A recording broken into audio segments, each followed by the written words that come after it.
Daniel Hill, 17.1. Yeah, 17.1. Part 2 of my video, motivation. So, to me, motivation is something that makes you want to do something, makes you want to do better, to improve in yourself. So it could be like a reward at the end of something that makes you want to try to do something to get that reward, whether it's for yourself or if it's like money or something. It's just something that motivation to do something is like the need to do something well, and yeah, something that you want to do and that you are fixated on just completing and doing. So different points of motivation. So there's intrinsic motivation. So this is for like inside rewards, for like emotional rewards, so you like feel good for yourself. So like for fitness, your health, just stuff like that, where there isn't a physical reward, like there isn't an object for like as a reward, like money or a trophy. So in this part there are 3 parts. So motivated by stimulation, which is just motivated by the enjoyment. There's motivated by the accomplishments, so like the feel of like doing well, like the feel like, oh, I've done it, like I'm doing the best I can, the best you can be, like the accomplishment of doing something that's quite big, quite good. Like say if you did a marathon, you would have a sense of accomplishment that you've done something that's a big challenge and you've worked hard to get there and you've finally done it, and just feel good by that. They're motivated by knowledge, so it's like something you can learn from. So like if you're interested in something, you'll be motivated more to learn about it more. So it could be like tactics in football, or just something you can improve yourself upon and learn through knowledge of the game. So I thought this is quite good intrinsic motivation, because you gain stuff internally rather than more external. Like internally it would last a lot longer than like external. Like a bit of money might last a little while, but then after the money's gone, like what do you have? Well, it like more intrinsic, it's like you have it, that pride forever. Like I've completed that, I feel good about myself for longer than a bit of money would. So quite bad about intrinsic. I put that there's that it's harder to motivate yourself a bit more. Like it kind of is, but then kind of isn't at the same time. So like some people might think like, say like you've won the FA Cup in the past, and then you're gonna go out for the FA Cup again, and then you look at your like medal or trophy and like, yeah, I want to get that again. Like it's a reminder if you have an extrinsic reward. Whereas intrinsic, it's like hard to look at. Like you've done it, but it's like it isn't like that kick, like where you get that like buzz from winning it. So it's like a trigger.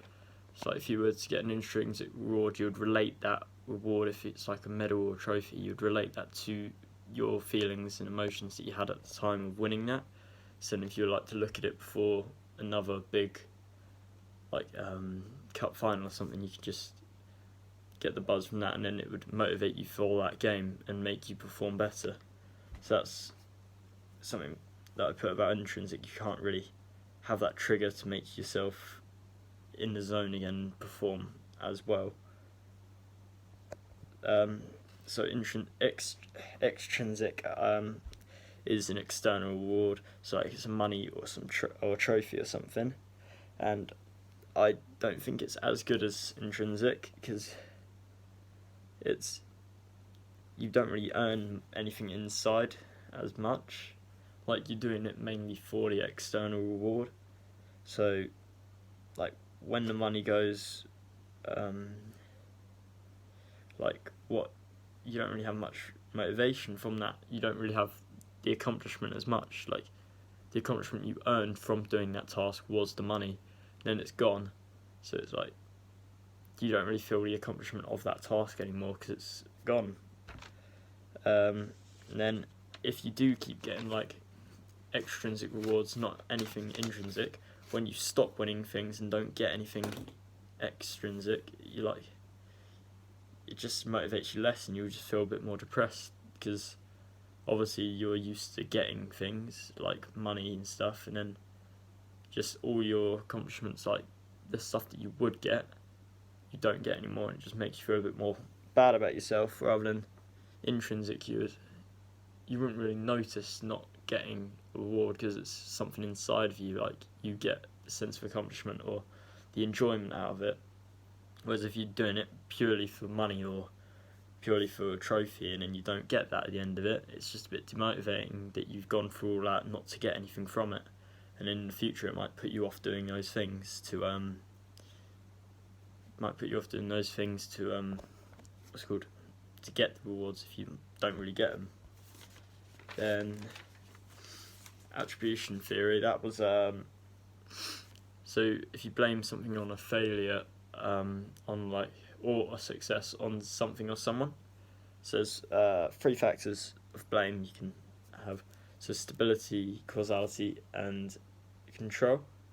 So stability is like how stable the blame is. So like luck, it's not stable at all, really. Like if you blame it on luck, it's just the other team was lucky. It's like it's not stable at all, because it can just change every single time. So it's out of your control. Can't do anything about that.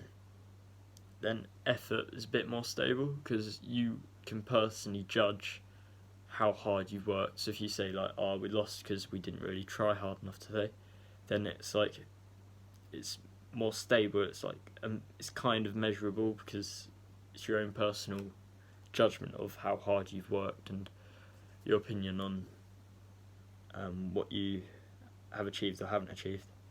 And causality, so it could be either internal or external. So like internal affected, so it could be like, again, not trying hard enough. So it's something that's inside, which was the cause of it. So like didn't try hard enough, or just wasn't good enough, or something like that. Rather than external was like out of hands, like, oh, the weather was bad, so we lost today.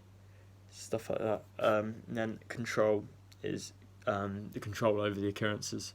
So again, like the weather, if it was it's not under your control, so you won't be able to deal with it. It just wasn't your fault you lost. But I disagree with attribution theory, because it's like you're just blaming it on something. Like you can blame it on yourself as well, but it's like you just finding something to blame rather than reflecting on your own performance or reflecting on what actually did go wrong or what went well. So like reflection's a big part of everything, really, because then that's how you improve. It's just reflecting upon things.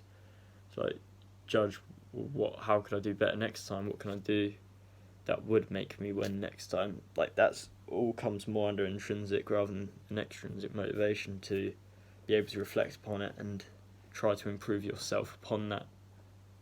And then for more motivation part, to try and bring more motivation into your training, within your football team. So one way you could do it is bring in some extrinsic motivations into training to try and make everyone work hard, like treats, or if it's like younger kids, like some motivation is like if you just give them a bit more attention, like if they do something well, the motivation of just saying like, oh, well done, or giving them a high five is enough. But someone a bit older might need a bit more, so like praise again still would work. But is that intrinsic as well? Yeah, it's kind of intrinsic, because it's like the sense of accomplishment within them.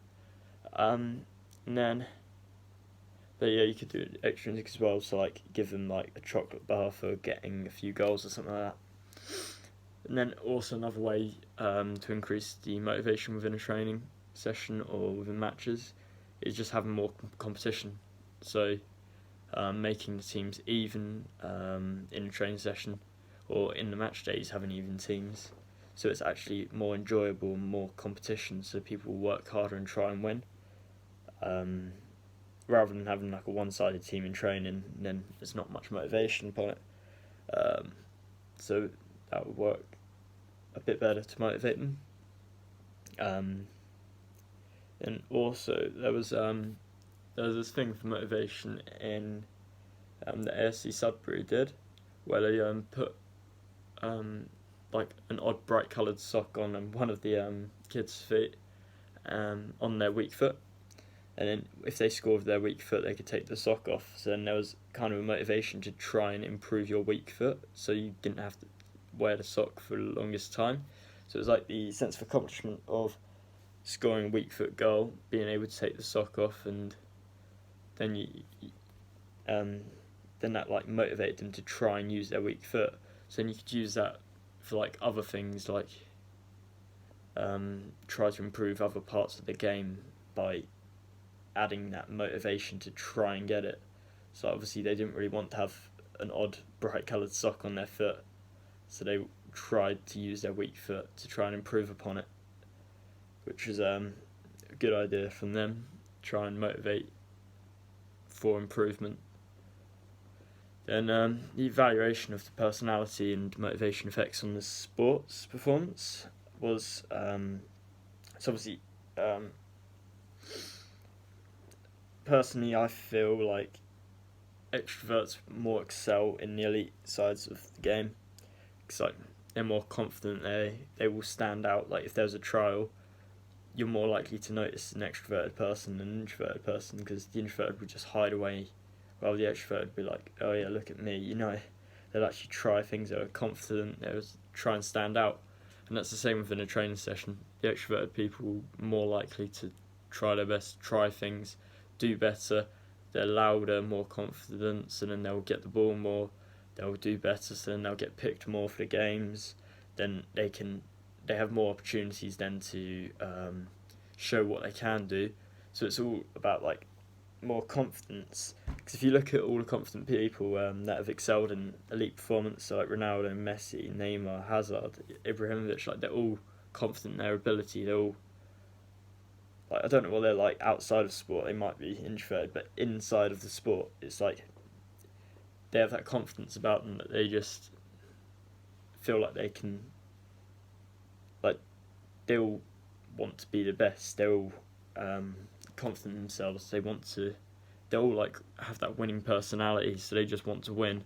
They want to be the best. Their pride, they have a lot of pride, so it's like they don't really want to be humiliated. They want to be the best, and then that all stems into like their improvement, because they obviously, if there is competition like between Ronaldo and Messi, they all every year like have that competition. They just improve upon it and improve. So it's just that personality of the extroverts, I feel, are more likely to get further in elite performance than an introverted person, who's more like introverts more likely to do pleasure than their pride, and they're not as successful because of that, because they just do it for fun. They do it more for themselves rather than for the pride, for the winning. Obviously they do still, but then more extroverted people more likely to put themselves out there. They want to win the trophies, win everything. So obviously do better from that, from the motivation of all that. So yeah, so extrinsic motivators are similar to that as well. They want to win the awards, but I'd say intrinsic are more likely to improve upon themselves than intrinsic are more likely to improve upon themselves than extrinsic, because intrinsic are like they're doing it for their own like enjoyment, for their improvement, because they're interested in it. They want to do that rather than focusing on a goal of a reward like a trophy. That might get you the trophy, but then it doesn't really focus on the improvement aspect.